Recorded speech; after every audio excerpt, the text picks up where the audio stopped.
আলহামদুলিল্লাহ, পবিত্র শবে মেহরাজ চলে আসলো।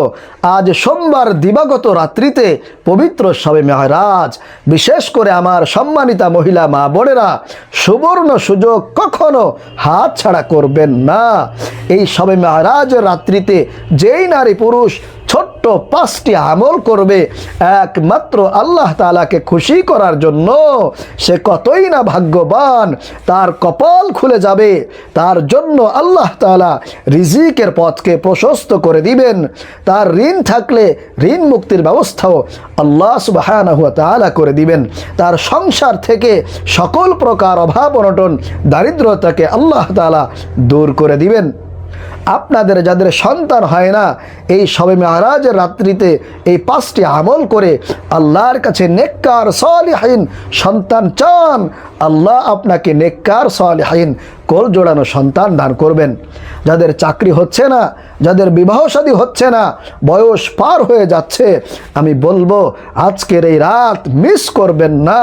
এই আমলগুলো করে আল্লাহর কাছে চাকরি চান, আল্লাহর কাছে বিবাহ শাদী করার মতো তৌফিক চান, আল্লাহ আপনাকে উত্তম চাকরি দিবেন, উত্তম জায়গায় বিবাহ শাদী করার মতো ব্যবস্থা করে দিবেন। প্রিয় ভাইরা মা বোনেরা, আপনি দীর্ঘদিন যাবত অসুস্থ, রোগ ভালো হয় না, এই আমলগুলো করে আল্লাহর কাছে সাহায্য চান, আল্লাহ আপনাকে পরিপূর্ণ সুস্থ করে দিবেন ইনশাআল্লাহ তাআলা। সর্বোপরি কথা হলো, এই আমলগুলো করে আপনি আজকে আল্লাহর কাছে যা চাইবেন, আপনার যত প্রকারের সমস্যা আছে, বিপদ বালা মুসিবত আছে, আল্লাহ তাআলা সকল প্রকারের সমস্যাগুলোকে সমাধান করে দিবেন ইনশাআল্লাহ তাআলা। প্রিয় ভাইরা মা বোনেরা, 1 নম্বরে যে আমলটি করবেন সেটা হলো 2 রাকাত করে আপনি নফল নামাজ আদায় করবেন। এই নামাজের জন্য আপনার নির্দিষ্ট কোনো নিয়ম নাই, নির্দিষ্ট কোনো সংখ্যা নাই এবং নির্দিষ্ট কোনো সূরাও নাই। আপনার দ্বারা যতটুকু সম্ভব আপনি নফল নামাজ আদায় করবেন, যে কোনো সূরা দিয়ে পড়তে পারেন, কোনো অসুবিধা নাই। আর যদি কারো কোনো সমস্যা থাকে, আপনি নামাজ পড়তে পারলেন না, তাতেও কোনো ক্ষতি হবে না। আপনি যদি নামাজ পড়েন তাহলে আপনি সওয়াব পাবেন, আর নামাজ না পড়লে আপনার কোনো গুনাহ হবে না, যেহেতু এটা নফল নামাজ। প্রিয় মা ও বোনেরা, 2 নম্বরে যে আমলটি করবেন সেটা হলো আপনি প্রতি 4 রাকাত নামাজের পর বসে 100 বার আল্লাহর নবীর উপরে আপনি দুরূদ পাঠ করবেন।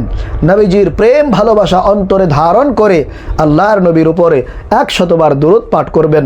সাল্লাল্লাহু আলাইহি ওয়াসাল্লাম, সাল্লাল্লাহু আলাইহি ওয়াসাল্লাম, সাল্লাল্লাহু আলাইহি ওয়াসাল্লাম। 3 নম্বরে যে আমলটি করবেন সেটা হলো প্রতি 4 রাকাত নামাজের পর বসে আপনি 100 বার ইস্তিগফার পাঠ করবেন। আস্তাগফিরুল্লাহ, আস্তাগফিরুল্লাহ, আস্তাগফিরুল্লাহ।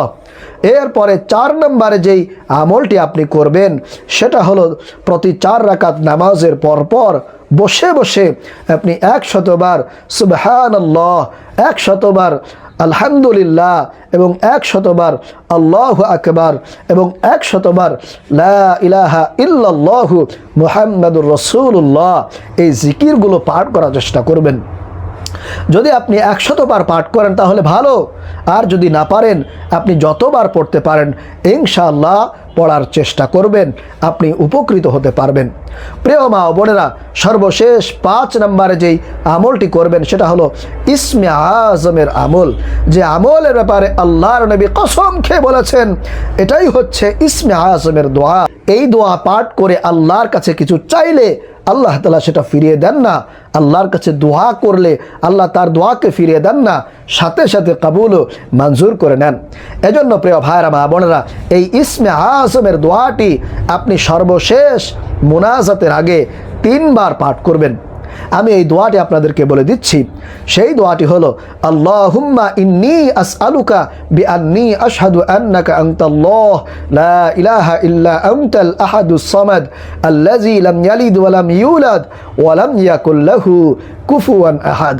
এরপরে আপনি সর্বশেষ মুনাজাত করবেন, দোয়া করবেন। আপনার যত সমস্যা আছে, আপনার যত হাজত আছে, আল্লাহর কাছে বলবেন। ইনশাআল্লাহুল আজিজ, আল্লাহ আপনার সকল সমস্যাকে সমাধান করে দিবেন। প্রিয় ভাইরা মা বোনেরা, আল্লাহ তাআলা আমাদেরকে আজকের এই রাত্রিতে এই ছোট্ট 5টি আমল করার তৌফিক দান করুন। আমিন।